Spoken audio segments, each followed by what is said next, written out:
Então, eles vão apresentar a palestra, cada um terá por volta de entre 50 e 40 minutos.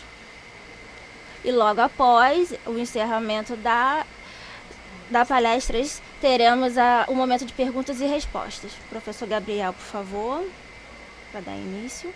E quando eu fui convidado para falar a respeito das práticas, né, de educação inclusiva, com tantos assuntos e tantos temas, né, sobre educação, eu fiquei pensando em apresentar, né, quais as matérias, né, os artigos diferentes e as propostas que são apresentadas, né, sobre a normatização que nós não temos. Então pensei, né,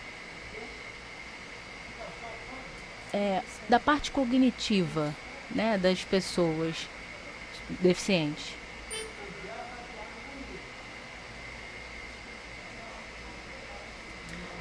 Vou apresentar um pouquinho do trabalho onde eu faço na cidade de Juiz de Fora. E lá tem uma proposta inclusiva. Não é uma questão de prática bilíngue. Né? Eles têm uma proposta de trabalho, né? A política nacional sobre educação especial numa perspectiva inclusiva.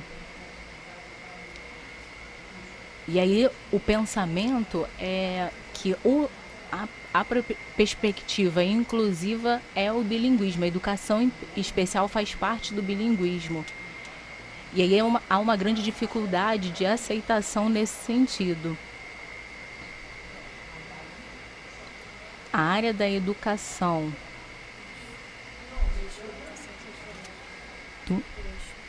do eixo, né, da educação bilíngue, é difícil, assim, não há uma aceitação própria do departamento, da Secretaria de Educação Especial.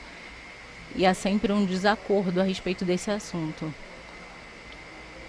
Então, dentro da escola, né, na sala de recurso, né, como o AE, que lá temos, nessa escola, nós temos 4 categorias desses profissionais para atendimento das diversas deficiências encontradas na escola.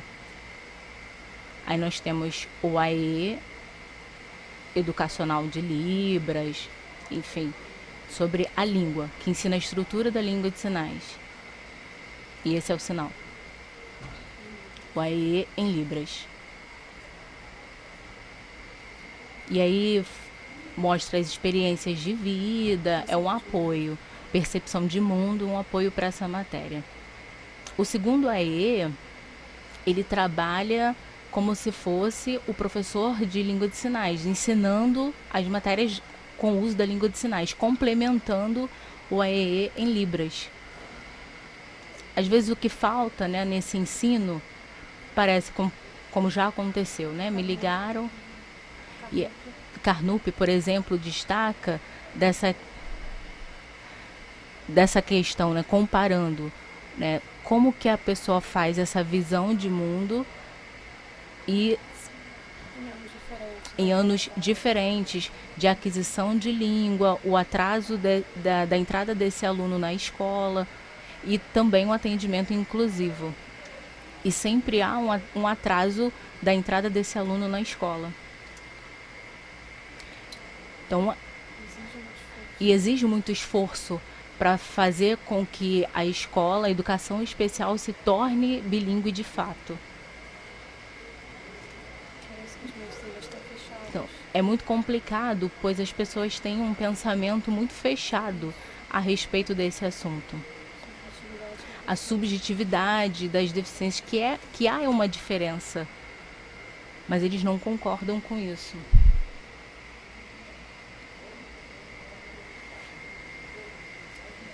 Né, acham que a língua de sinais não deveria ser utilizada nesse contexto. Há pouca difusão da cultura sobre essas questões da identidade, das diferentes identidades, que a escola acaba não ensinando.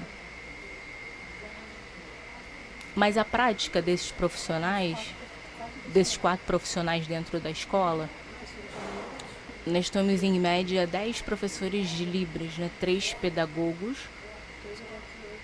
2 orientadores, que fazem um atendimento com o aluno surdo na escola inclusiva. Mas não há um modelo linguístico para esses alunos surdos. Os articuladores de Libras, né, os profissionais que estão dentro da escola, como acontece, né? O aluno chega, faz a sua matrícula, né? Mas e aí naquele momento não existe uma língua de sinais para essa comunicação, né? Existe uma bidocência ou o ensino do português como segunda língua. Ainda faltam estratégias, né, e mecanismos e práticas teóricas também, para que apoie esse conhecimento. Por exemplo, o intérprete, né, ele acaba sendo o substituto, né, o cuidador do surdo em todas as séries. E aí isso gera, né, várias dificuldades. Por isso que há um pensamento dessa prática, né, da escola inclusiva e também da escola bilíngue. Como que se faz esse atendimento em sala de aula? Como a competência do professor influi nesse ensino?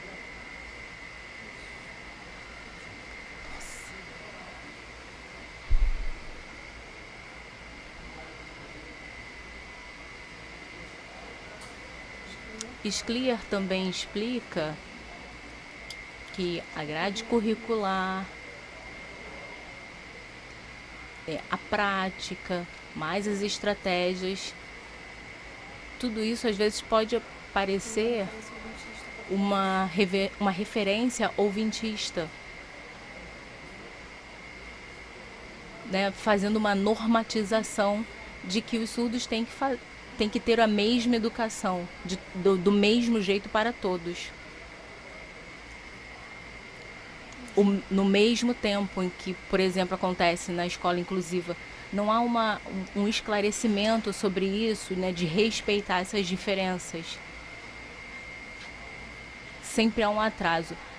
Na política de educação especial, parece haver sempre uma opressão nesse sentido, né, de normatizar como que se faz essa educação, essa prática.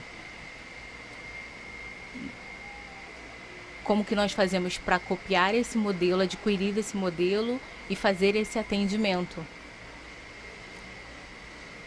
Essa relação profissional e o aluno. Mas sem a língua de sinais. É impossível isso acontecer.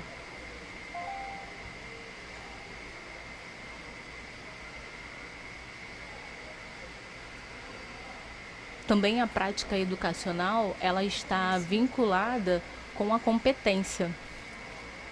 O principal dessa competência do professor, que é adquirir esse conhecimento, buscar, identificar as diversas culturas, para ele poder adquirir essa competência em língua de sinais.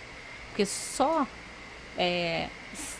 fazer as frases em português em língua de sinais, isso não significa que ele seja competente. A competência, ela não está necessariamente internalizada. Há uma necessidade, né, de experiências, de práticas, desse conhecimento teórico.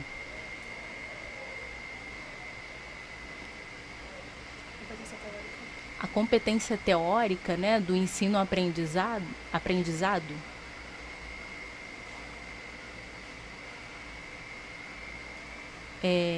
enfim, dentro dos diversos campos em que ele pode ser aplicado,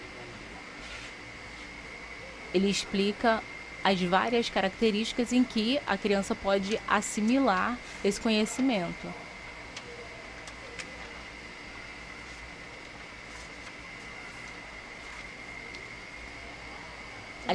A linguística mesmo explica, né, sobre essa questão de como que poderia se utilizar nos diversos espaços. Né, como que a criança pode adquirir determinados sinais, não tem essa significação. E aí fica apenas linkando palavra com sinal, mas a língua não é usada como competência comunicativa. Se ele não usa a língua de sinais, como fica esse ensino?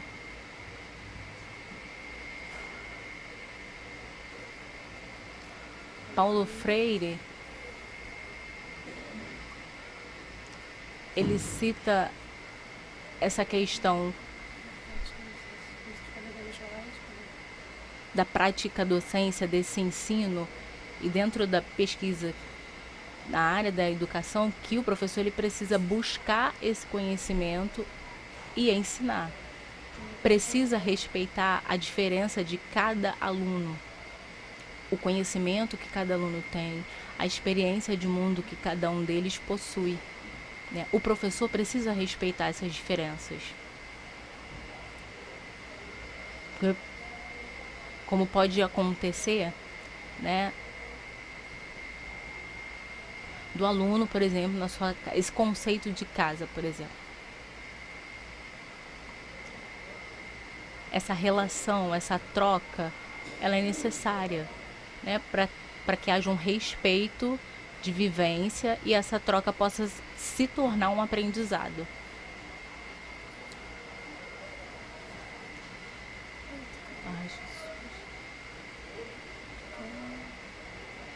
Por exemplo, né, dentro mesmo da escola, né, o surdo, ele também tem que ser entendido e compreendido com as suas estratégias, com as suas práticas, né? Eles têm diferenças nisso.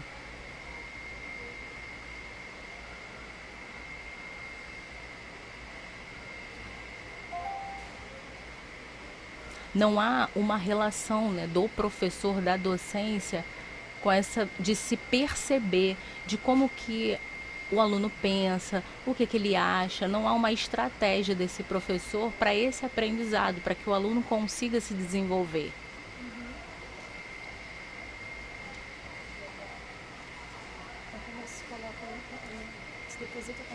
Ele apenas deposita conhecimento. Então, assim, ele precisa ter conhecimento, estimular esse aprendizado, conhecer o espaço social em que esse aluno está incluído. Toda a experiência de vida deve ser valorizada, que cada criança tem a sua especificidade. E é necessário também respeitar, né, a cultura de cada um, né, a experiência que cada aluno possui. O professor precisa entender isso.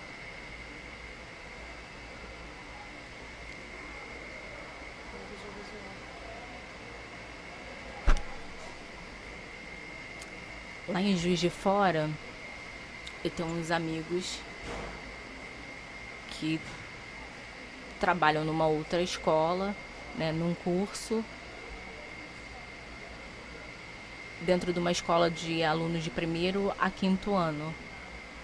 E aí eu fiquei pensando na pedagogia visual, né, que a professora Ana Regina cita muito,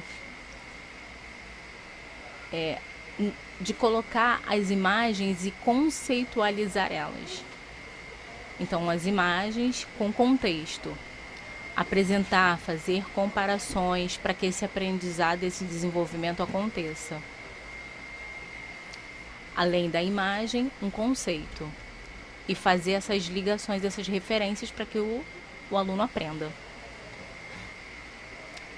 E aí depois eu perguntei assim, mas esse aluno que está lá, foi para a escola, está incluído, pai, mãe, ouvinte, na família, mas e o contato com a língua de sinais ele não tem? Como que ele aprende a língua de sinais?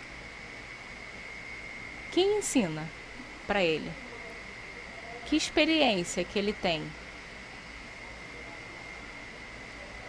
Quais estratégias que são utilizadas para estimular esse raciocínio? Que experiência ele tem sobre determinado assunto? Como que ele consegue descrever isso? Isso é necessário. Essas informações elas têm que estar linkadas no momento, senão não adianta esse ensino. Né? Na escola inclusiva, né, você tem que ter esse par linguístico, né, dos surdos terem como modelo para haver uma troca, haver uma relação. Mas se ele é o único, como pode acontecer também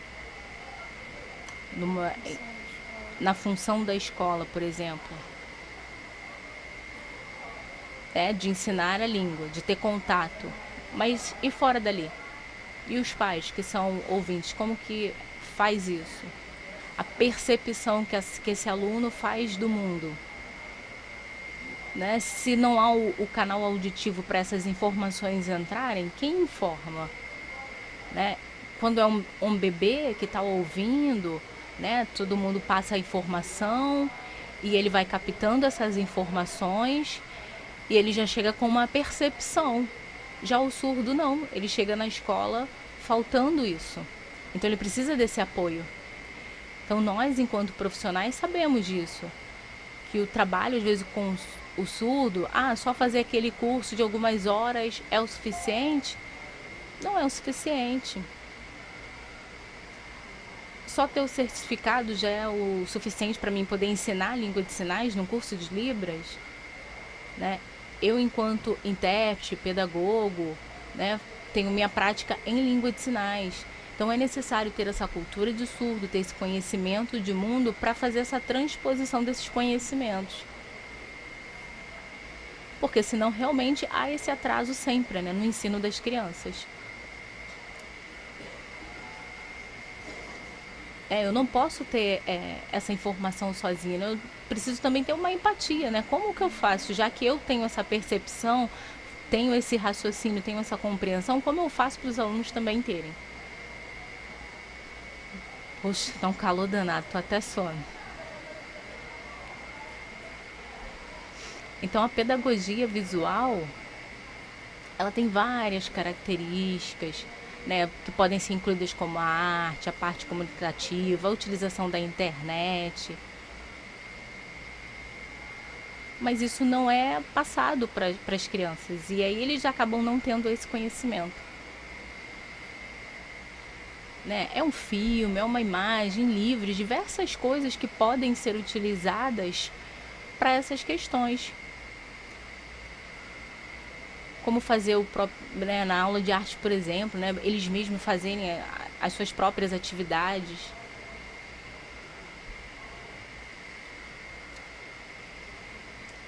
Então tem que haver um pensamento, né, de colocar essas imagens para que eles possam se utilizar, isso seja internalizado. Mas só a imagem, imagens de regiões, por exemplo, com explicações, com tudo contextualizado, né, dentro de uma imagem, não é só uma imagem solta. E isso faz um estímulo do aprendizado dentro da pedagogia visual, utilizando a língua de sinais. Num seminário que aconteceu em Brasília, na Letras Libras, na FJF, lá foi explicado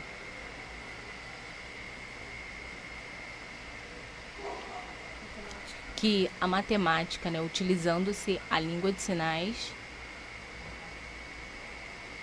eles conseguem aprender, fazer a utilização disso e explicar em língua de sinais.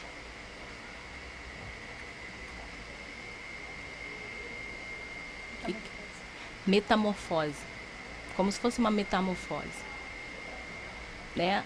A área da ciência, isso é o que a gente faz em português, mas se a gente explica esse conceito em língua de sinais, é possível ele aprender as duas coisas. Ele ter esse aprendizado da escrita, da língua portuguesa e dos sinais. Justamente porque a informação está entrando pelo campo visual desse aluno.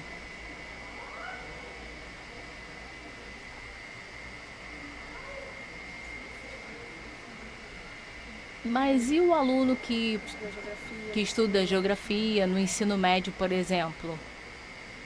Né? Os vários conceitos que são explicados de regiões, dos mapas,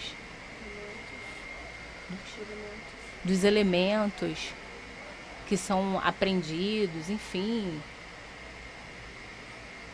Mas como fazer a contextualização disso? Né? Dos acontecimentos, Acontecimento do 11 de setembro. como por exemplo do 11 de setembro, como a gente faz essa comunicação? É possível, sim, explicar e contextualizar isso e eles entenderem.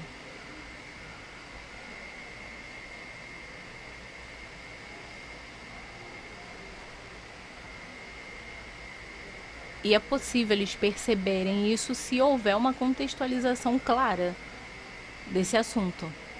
Agora, não só através do texto.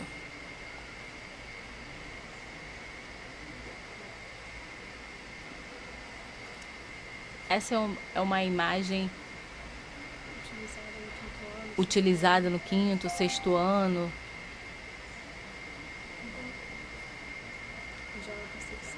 Na percepção das diferenças, da exclusão social, do consumismo e do outro lado que não há nada.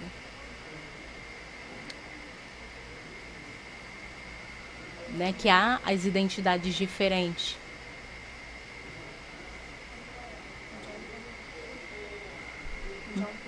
Onde há um poder a respeito disso.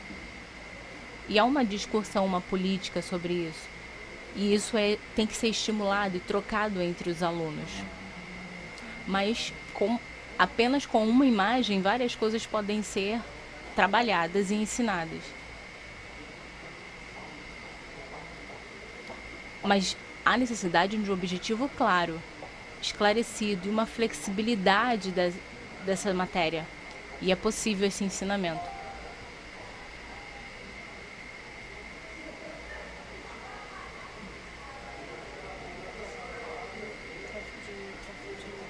Por exemplo, o ensino sobre o tráfego que acontece.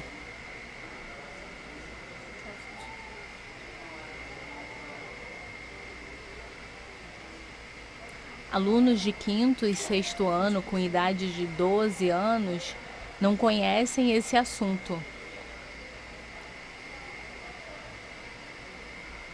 Mas por quê? Faltou essa comunicação para que haja esse esclarecimento.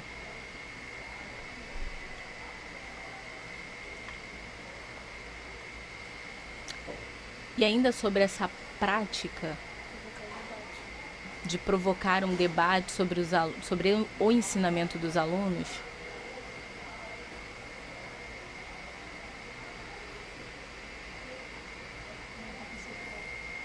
vou apresentar um mapa conceitual. E aí de como que nós podemos organizar esse pensamento dentro da área da educação, juntamente com o intérprete. É possível fazer uma parceria junto com o intérprete que está na sala de aula.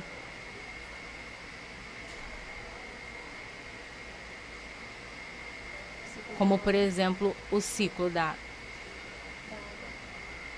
vários assuntos. E a gente pode fazer de maneira simples. É interessante como explicar a água, os seus contextos. Mas visualmente fica mais fácil para que o aluno retenha esse conceito.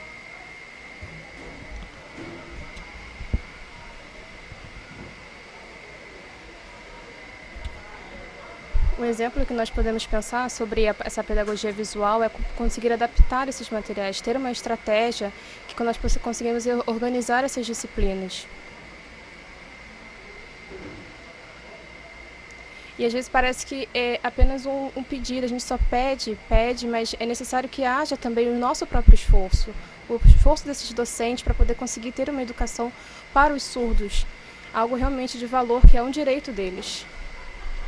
e às vezes é pensado apenas na parte do dinheiro e não quer realmente ter o esforço de ter as estratégicas e práticas. Tem um desperdício do cognitivo do aluno e às vezes é só pensado, olhado para o seu próprio umbigo, pensa-se em si mesmo e não percebe a necessidade do aluno naquele momento. E apenas um certificado de 30 horas habilita ele a poder ensinar em língua de sinais? Não, é necessário que haja essas estratégias, é necessário que haja esse conhecimento, o ensino-aprendizagem da teoria também para esses alunos. E não é uma forma simples.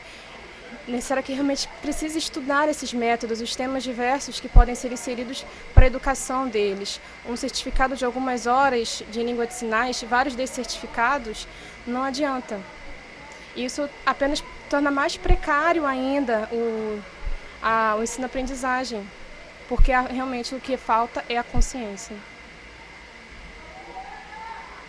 Então, a ideia é entender como é essa diversidade dos surdos, o direito deles, como os surdos com outros comprometimentos, no caso, surdos que têm síndrome de Down ou surdos autistas, quais são as limitações deles, quais são as dificuldades. Porque um surdo ele tem a sinalização, às vezes os pais, mães surdos, eles sinalizam com seus filhos surdos. E um surdo com síndrome de Down, ele também tem a mesma perspectiva, ele também tem a mesma forma de ensino-aprendizagem. No momento em que os dois estão atuando, tanto o surdo quanto o surdo com Down, estão ali no momento da aprendizagem, é necessário saber como é que é esse sujeito, para assim ele conseguir adquirir a sua L2. Um surdo com Down, a gente sabe que tem uma deficiência cognitiva, mas os dois têm a mesma forma de aquisição. Os dois têm a mesma forma de desenvolvimento. São estratégias que podem ser usadas e isso pode ficar cada vez mais. E eles podem conseguir. Se isso não for feito, não haverá esse desenvolvimento. Um surdo lá de Juiz de Fora, ele tem o surdo com síndrome de Down, ele tem 6 anos, os pais são ouvintes, e ele entrou na escola atrasado, né?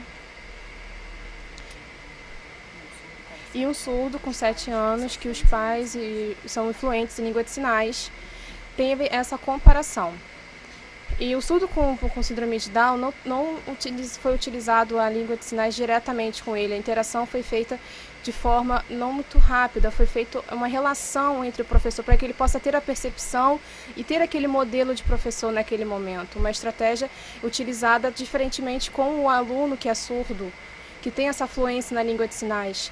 Então, não é simplesmente abrir a cabeça do aluno e depositar aquele conhecimento ali. O síndrome de Down ele tem culturas diferentes, ele tem características diferentes. E é necessário ter o conhecimento disso também. Porque um aluno que tem língua de sinais fluente, é muito fácil ter esse ensinamento, ensinar esse aluno, mas o surdo com síndrome de Down. Algumas características que são fenotípicas do surdo com síndrome de Down. A linguagem deles, a aquisição de linguagem deles é diferente. Eles adquirem em tempos diferentes. A motricidade deles também é diferente. Eles têm os músculos mais fracos, com dificuldade de desenvolvimento. Isso é uma diferença que há em sujeitos diferentes, né? Os surdos que têm síndrome de Down, ele tem a sua estatura, ela é mais lenta no desenvolvimento, e são estratégias que a gente utiliza diferentes também para poder auxiliar nisso. Mas a prática de AE também ela precisa ser diferente, tanto com o surdo quanto o surdo com Down. Os surdos com paralisia cerebral, eles são mais prejudicados, né?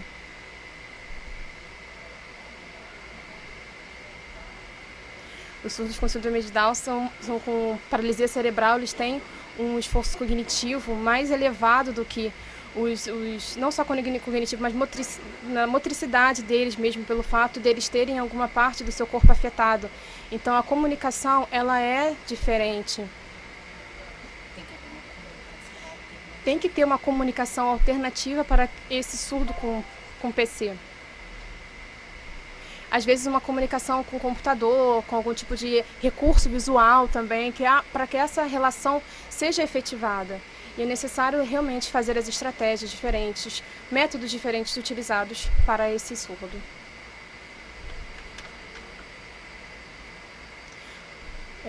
Uma contextualização que nós temos de surdos que são com paralisia cerebral. Nós temos surdos com paralisia cerebral, com baixa visão também.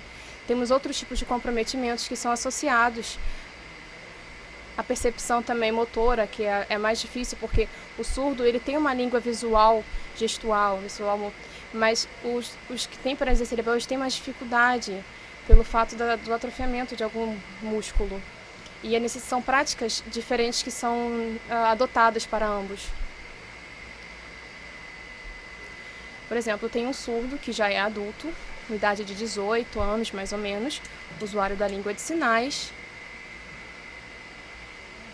mas com níveis diferentes do comportamento de um com PC. Eles têm níveis diferentes. Ele sabe língua de sinais, ele consegue se expressar também com o português.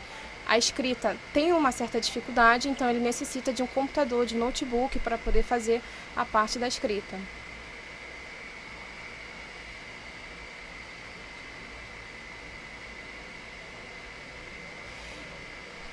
E há textos em que mostram a palavra multimodalidade, no caso, quando a gente pode usar o visual da língua de sinais para aproveitar e ser associado com o português. Isso é algo que realmente possa auxiliar no desenvolvimento.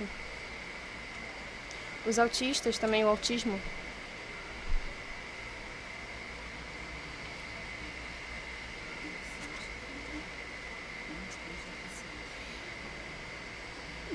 Tanto na área da comunicação, em que há uma dificuldade, e a estereotipia também nesses sujeitos.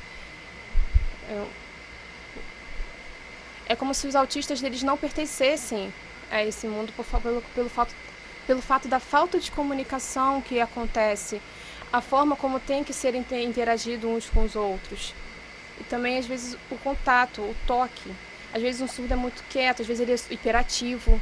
Então é necessário saber como se chegar nele, às vezes mostrar para ele como é. Às vezes a gente acha estranho, é um surdo, como é que eu vou fazer a comunicação com o surdo para que ele possa se desenvolver, esse surdo sendo autista? Apenas medicando eles para ele poder ficar quieto?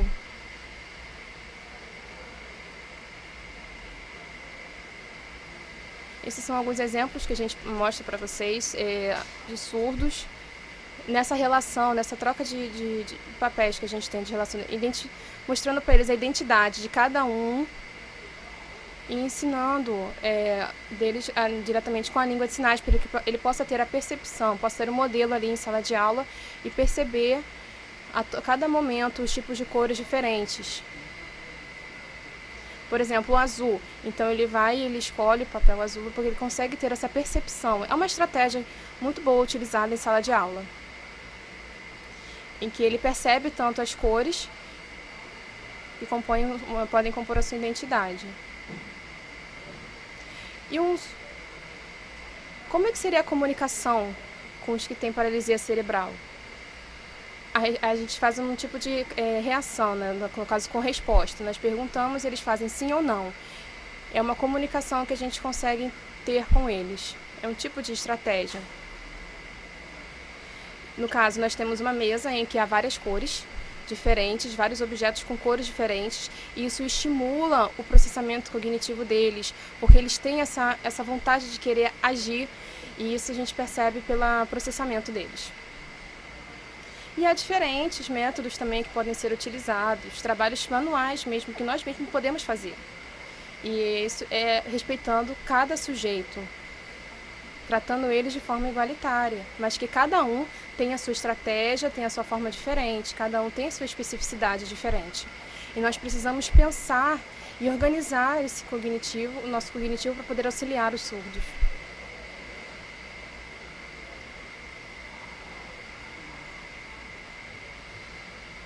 E como é essa organização mental, né, no caso da língua de sinais, como é esse contexto visual que ele vai poder aprender através da língua de sinais com a representação mental e mais a sua L1.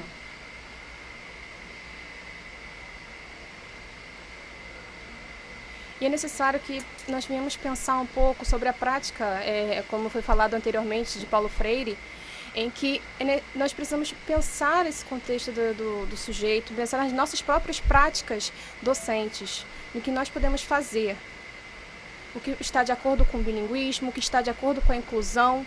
Nós precisamos buscar, nós precisamos aprender e nos manter cada vez mais atualizados para poder auxiliar nesse desenvolvimento desses sujeitos. Essa empatia, a relação que há, e não apenas ficarmos presos apenas a um tipo de conhecimento e nos estagnarmos. É necessário, sim, que haja uma estratégia, que haja conhecimento e atualização do nosso profissional. Obrigada a todos. Ufa, consegui com o tempo certo.